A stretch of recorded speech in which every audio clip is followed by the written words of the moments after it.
Hello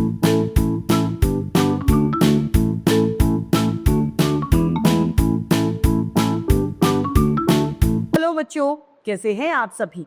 मैं आशा करती हूँ आप सभी लोग स्वस्थ और प्रसन्न होंगे। आज हम हमारा पाठ हार और जीत को पढ़ेंगे और समझेंगे। आइए इस पाठ को प्रारंभ करते हैं।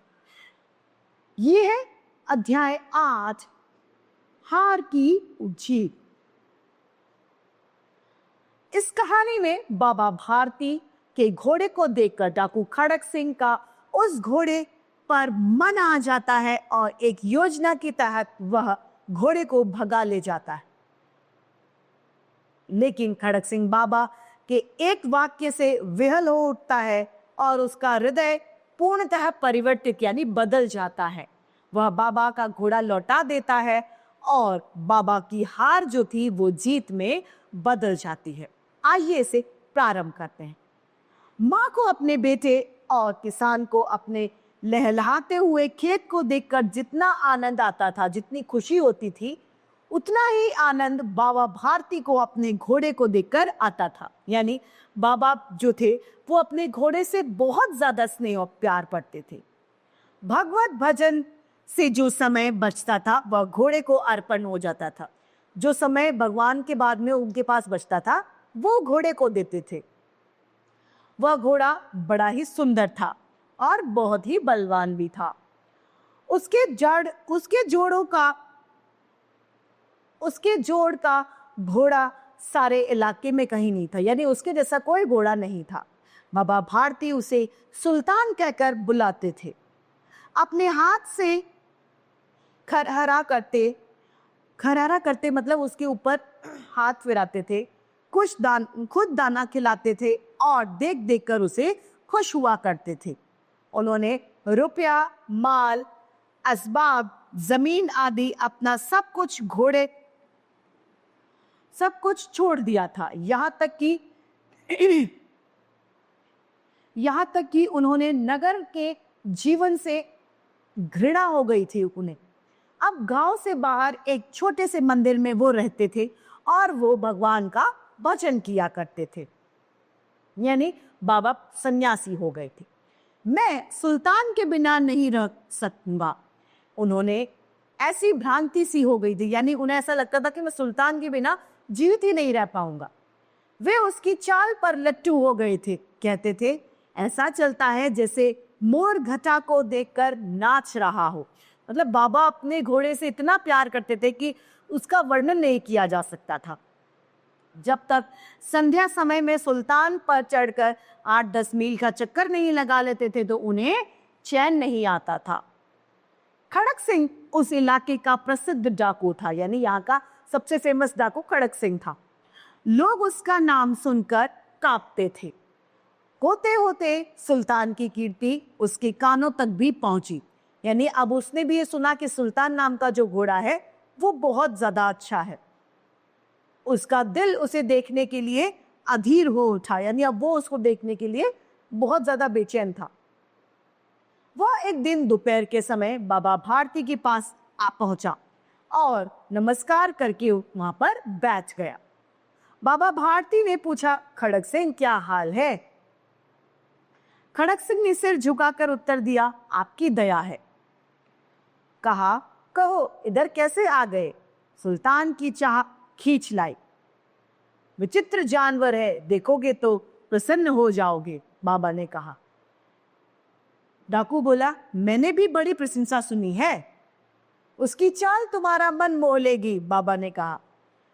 कहते हैं देखने में भी बहुत सुंदर है। क्या कहना, जो उसे एक बार देख लेगा उसके हृदय पर उसकी छवि अंकित हो जाती है, बाबा ने अपने घोड़े की और बढ़ाई करके उसे बताया। बहुत दिनों से अभिलाषा थी, यानी इच्छा थी उसे देखने की, इसीलिए आज मैं यहाँ पर उपस्थित हो सका हूँ। डाकू बाबा को ये बात बताता है। बाबा भारती और खड़क सिंह अस्तबल में पहुंचते हैं। अस्तबल यानी जहाँ पर घोड़े को रखा जाता है वो अस्तबल कहलाता है। बाबा ने घोड़ा दिखाया। घमंड से खड़क सिंह ने घोड़ा देखा बड़े आश्चर्य से। उसने सहस्त्रों घोड़े देखे थे, लेकिन ऐसा बांका घोड़ा उसकी नजर से कभी ना गुजरा था, यानी इतना अच्छा घोड़ा नहीं देखा। सोचने लगा भाग्य की बात है, ऐसा घोड़ा खड़क सिंह के पास होना चाहिए था। इस साधु को ऐसी चीजों की क्या लाभ? वो कहता है कि साधु को घोड़े की क्या जरूरत है और क्या इससे फायदा होगा। कुछ देर तक आश्चर्य से वो चुपचाप रहा। इसके बाद उसके दिल में हलचल होने लगी। बालको किसी अधीरता से बोला, परंतु बाबा जी इसकी चाल न देखी तो क्या देखा। बाबा जी भी मनुष्य ही थे। अपनी वस्तु की प्रशंसा दूसरे के मुंह से सुनते के लिए उनका हृदय, उनका दिल भी बेचैन हो गया। घोड़े को खोलकर बाहर ले आए। घोड़ा वायु की वेग से उड़ने लगा, यानी हवा की तरह तेज भागने लग गया। उसकी चाल देखकर खड़क सिंह के दिल पर सांप लौट गया, यानी उसको लगा कि ओहो इतनी तेज दौड़ता है ये घोड़ा। वह डाकू था और जो वस्तु उसे पसंद आ जाए उस पर वह अपना अधिकार समझता था। उसके पास बाहुबल था और आदमी भी थे।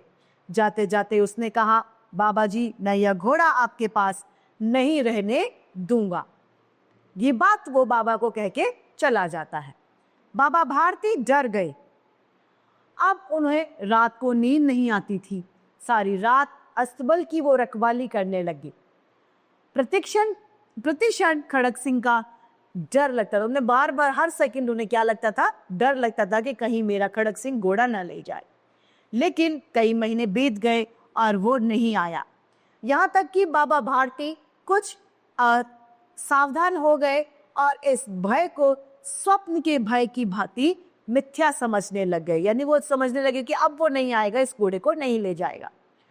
शाम का समय था। बाबा भारती सुल्तान की पीठ पर सवार होकर घूमने के लिए जा रहे थे। उसी समय उनकी आंख में चमक थी,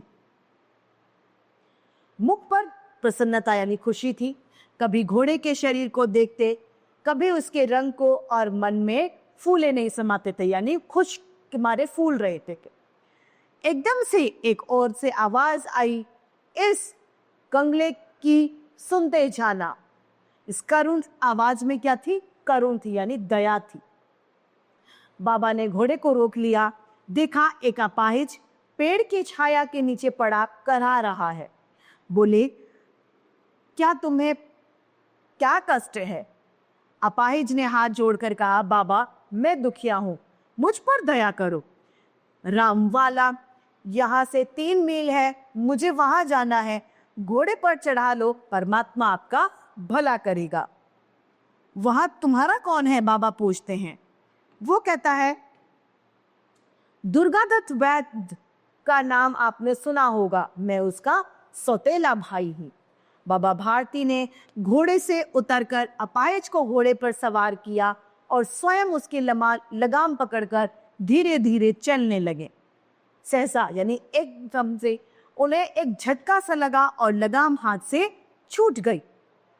उनके आश्चर्य का ठिकाना ही नहीं रहा जब उन्होंने देखा कि अपाहिज घोड़े को दौड़ाकर ले जा रहा है। उनके मुख से भय, विस्मय और निराशा से मिली हुई चीख निकली।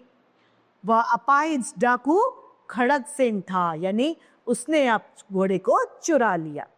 बाबा भारती कुछ देर तक तो चुप रहे और उसके पश्चात कुछ निश्चित करके पूरे बल से चिल्लाकर बोले, जरा ठहर जाओ। खड़क सिंह ने यह आवाज सुनकर घोड़ा रोक लिया और उसकी गर्दन पर प्यार से हाथ फेरते हुए कहा, बाबा जी यह घोड़ा अब नहीं दूंगा, परंतु एक बात सुनते जाओ। बाबा कहते हैं, मेरी एक बात सुन लो। खड़क सिंह ठहर गया। बाबा भारती ने पास जाकर उसकी ओर ऐसी आंखों से देखा जैसे बकरा कसाई की ओर देखता है और कहा, यह घोड़ा तुम्हारा हो चुका है, मैं तुमसे इसे वापस करने के लिए नहीं कहूंगा, लेकिन खड़क सिंह केवल एक प्रार्थना करता हूं, उसे अस्वीकार न करना, मेरा दिल टूट जाएगा। कहता, मैं तुमसे एक विनती करता हूं, आप उस विनती को स्वीकार कर लेना। खड़क सिंह का मुंह आश्चर्य से खुला रह गया। उसका विचार था कि घोड़े को लेकर यहाँ से भागना पड़ेगा, लेकिन बाबा ने स्वयं उससे कहा कि इस घटना को किसी के सामने भी मत कहना। इससे क्या प्रयोजन सिद्ध हो सकता है? खड़ग सिंह ने बहुत सोचा, बहुत सिर मारा, लेकिन उसे कुछ भी समझ में नहीं आया। हार कर उसने अपनी आंखें बाबा भारती के मुख पर डाल दी और पूछा, बाबा जी, इससे आपको क्या डर है? सुनकर बाबा भारती ने कहा, लोगों को यदि इस घटना का पता चलेगा तो वो किसी दीन और दुखी पर विश्वास नहीं करेंगे। यह कहते कहते उन्होंने सुल्तान की ओर से इस तरह मुंह मोड़ लिया कि जैसे उससे कभी उसका कोई संबंध ही नहीं था। यानी उन्होंने घोड़े से पूरी तरह से मुंह मोड़ लिया और ऐसा दिखाने लगे कि वो घोड़े को जानते ही नहीं हो। बाबा भारती चले गए, परंतु उनके शब्द जो थे वो खड़ग सिंह के कानों में उसी प्रकार गूंज रहे थे। बार बार उनको वो शब्द सुनाई दे रहे थे डाकू खड़ग सिंह को। सोचता था, कैसे ऊंचे विचार हैं, कैसे पवित्र भाव हैं उस बाबा के। उन्हें इस घोड़े से प्रेम था। इसे देखकर उनका मुंह फूल के इस तरह खिल जाता था। कहते थे, इसके बिना मैं रह भी नहीं पाऊंगा। इसकी रखवाली में वे कई रात तक सोए भी नहीं। भजन भक्ति न कर रखवाली में ही लगे रहे, लेकिन आज उनके मुख पर दुख की रेखा भी नहीं दिखाई पड़ रही थी। उन्हें केवल यह ख्याल था कि कहीं लोग दीन दुखियों पर विश्वास करना न छोड़ दे। ऐसा मनुष्य नहीं, देवता है, यानी भगवान है। डाकू खड़ग सिंह को अपने किए पर पछतावा हो रहा था। रात्रि में अंधेरे में खड़ग सिंह बाबा भारती के मंदिर में पहुंचता है। चारों ओर सन्नाटा यानी सुनसान था। आकाश में तारे चमक रहे थे। थोड़ी दूर पर गांव के कुत्ते भौंक रहे थे। मंदिर के अंदर कोई शब्द सुनाई नहीं दे रहा था। खड़ग सिंह सुल्तान की बाग पकड़े हुए था। वह धीरे धीरे अस्तबल के फाटक पर पहुंचा। फाटक खुला पड़ा था। किसी समय वहां पर बाबा भारती स्वयं लाठी लेकर पहरा देते थे कि ताकि मेरा कोई घोड़ा ले ना जाए, लेकिन आज उन्हें किसी चोरी, किसी डाके का कोई डर नहीं था। खड़ग सिंह ने आगे बढ़कर सुल्तान को उसके जगह पर बांध दिया और बाहर निकलकर सावधानी से फाटक यानी दरवाजा बंद कर दिया। इस समय उसकी आंखों से नेकी के आंसू निकल रहे थे, क्योंकि उसे अपने मन में लग रहा था कि आज मैंने कोई अच्छा काम किया है। रात्रि का तीसरा पहर बीत चुका था। चौथा पहर प्रारंभ होते ही बाबा भारती ने कुटिया के बाहर निकलकर ठंडे जल से स्नान किया, यानी ठंडे पानी से वे नहाए। उसके बाद इस प्रकार जैसे कोई सपने में चल रहा हो, उनके पांव अस्तबल की ओर चल पड़े, लेकिन फाटक को पहुंचकर उनको अपनी भूल प्रतीत हुई।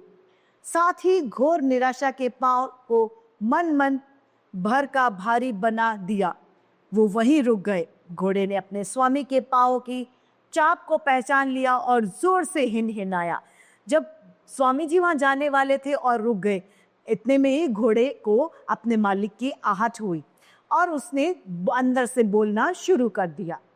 अब बाबा भारती आश्चर्य और खुशी से दौड़ते हुए आनंद से अंदर चले गए और अपने प्यारे घोड़े को गले से लिपटकर इस प्रकार रोने लगे जैसे कोई पिता बहुत दिनों बाद अपने बेटे को गले लगा रहा हो। यानी बाबा की आंखों से आंसू झलक गए। उसे वापस उनका घोड़ा मिल गया। बार बार उनके मुंह पर थपकियां देते। फिर वे संतोष से बोले, अब कोई दीन दुखियों की सहायता से मुंह नहीं मोड़ेगा। इस पाठ के रचयिता हैं सुदर्शन। तो देखा कैसे बाबा की हार जीत में बदल गई। इसी के साथ हमारा ये पाठ समाप्त होता है। मैं आशा करती हूँ आप सभी लोगों को यह पाठ भली भांति रूप से समझ में आया होगा। आज के लिए इतना ही, फिर मिलते हैं। धन्यवाद।